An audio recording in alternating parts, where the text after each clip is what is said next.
എൻ്റെ പൊന്നോ, കഴിഞ്ഞ ദിവസമില്ലേ എൻ്റെ വീഡിയോ കണ്ടിട്ട് ഒരു ഫോളോവർ നെട്ടൂരെന്ന് വിളിച്ചിട്ടുണ്ടായിരുന്നു. ചേച്ചിയുടെ വീഡിയോസൊക്കെ കാണാറുണ്ട്, ഒരുപാട് ഇഷ്ടമാണെന്നൊക്കെ പറഞ്ഞിട്ടാ. എന്നിട്ട് എന്നോട് പറഞ്ഞേ, ചേച്ചി എൻ്റെ കെട്ടിയൊന്ന് നാളെ ഗൾഫിൽ പോണേണ്, എനിക്ക് 2 കിലോ ബീഫ് ഫ്രൈ ഉണ്ടാക്കി തരാം. ഞാൻ പറഞ്ഞ അതിനെന്താ, ഞാൻ ഉണ്ടാക്കി തരാമല്ലോ എന്ന് പറഞ്ഞിട്ടാ. അപ്പം എന്നോട് പറഞ്ഞു, ചേച്ചി എന്താണ് ബീഫ് നന്നായിട്ട് ഫ്രൈ ആകണ്ട, ജസ്റ്റ് ഒന്ന് ഫ്രൈ ആയി കിട്ടിയാൽ മതി, അങ്ങനെയാണ് ചേട്ടന് ഇഷ്ടമെന്ന്. ഞാൻ പറഞ്ഞു, നിങ്ങളെന്താണോ പറയണത് അതേപോലെ ഞാൻ ഉണ്ടാക്കി തരുന്നതായിരിക്കും എന്ന് പറയും. അങ്ങനെ തന്നെ ബീഫൊക്കെ ഓർഡർ ചെയ്ത് 2 കിലോ ബീഫ് കേട്ടോ.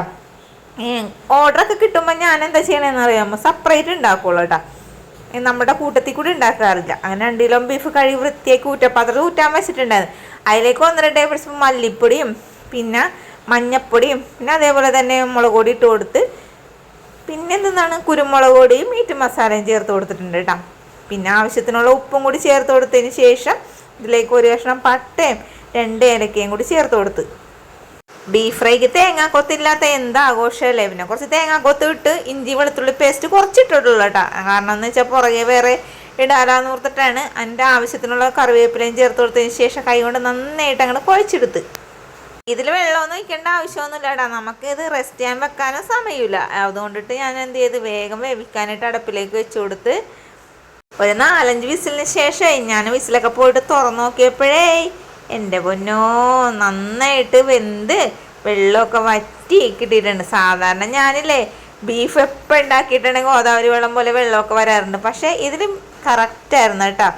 അങ്ങനെ ഞാൻ എന്ത് ചെയ്ത് ഉരുളി വെച്ച് അതിലേക്ക് വെളിച്ചെണ്ണയും ഒഴിച്ചു കൊടുത്ത് ഇഞ്ചിയും വെളുത്തുള്ളി അരിഞ്ഞതും കൂടി ചേർത്ത് കൊടുത്തിട്ടുണ്ട്. നമ്മൾ ബീഫിൽ മസാലകളൊക്കെ ഇട്ട് വേവിച്ചത് കൊണ്ട് അതേപ്പുറത്ത് മസാലയൊന്നും ഇതിൽ ഇടണില്ല കേട്ടോ. അപ്പോൾ 1 കിലോ ഉള്ളി മേടിച്ചിട്ടുണ്ട്, അതിൽ നിന്ന് കുറേയൊക്കെ ഞാൻ താളിക്കാനും തൂളിക്കാനൊക്കെ എടുത്തിട്ടുണ്ട്. ബാക്കിയുള്ള ഉള്ളി തൊലിയൊക്കെ കുളിച്ച് കഴുകി വൃത്തിയാക്കി അരിഞ്ഞിട്ട് ഇതേപോലെ ഇട്ടിട്ട് വഴറ്റിയെടുത്തിട്ടുണ്ട്. ഇനി ഉള്ളി ഒന്ന് വഴറ്റി വന്നതിന് ശേഷം ഇതിലേക്ക് വറ്റൽമുളകും കറിവേപ്പിലയും കുറച്ച് മല്ലിയിലയും കൂടി ചേർത്ത് കൊടുത്തിട്ടുണ്ട് കേട്ടോ. പിന്നെ നമ്മൾ പൊടികളായിട്ട് ഇനി വേറെ ഒന്നും ഇതിലേക്ക് ചേർക്കണില്ല. മറ്റേ പെരിഞ്ജീരകത്തിൻ്റെ പൊടിയില്ലേ, അതും കൂടി ഇതിലേക്ക് ചേർത്ത് കൊടുത്തിട്ടുണ്ട്. അങ്ങനെ എല്ലാം കൂടി വഴറ്റിയതിന് ശേഷം നമ്മളിത് വേവിച്ച് വെച്ചേക്കണ ബീഫും കൂടി ഇതിലേക്ക് തട്ടിക്കൊടുത്ത് ആ ബീഫ് അങ്ങാട് ഇട്ട് വരട്ടി വരട്ടി വരട്ടി അങ്ങാട് എടുക്കണം. നമുക്ക് എത്രത്തോളം ഫ്രൈ ആയി കിട്ടണം അത്രത്തോളം മാത്രം ഫ്രൈ ആക്കുക. ഞാൻ ഈ ഒരു സമയമായപ്പോഴേക്കും ഫ്ലെയിം അങ്ങോട്ട് ഓഫ് ചെയ്തിട്ടാണ്. അപ്പോൾ നമ്മുടെ ബീഫ് ഫ്രൈ ഇവിടെ റെഡി ആയിട്ടുണ്ട്.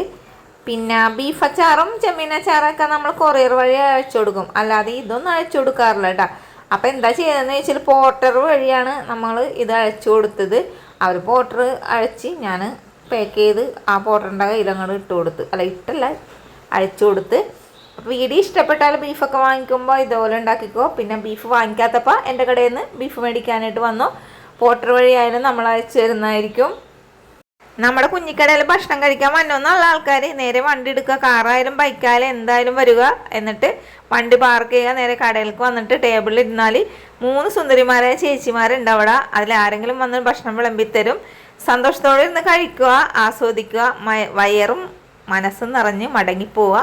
പണിക്കൊണ്ട ആൾക്കാർ പോയി പണിക്ക് പോവുക, അല്ലാത്ത ആൾക്കാർ പോയി വീട്ടിൽ പോയി കിടന്നിറങ്ങുക. വീഡിയോ ഇത്ര നേരം കണ്ടതിന് താങ്ക് യു.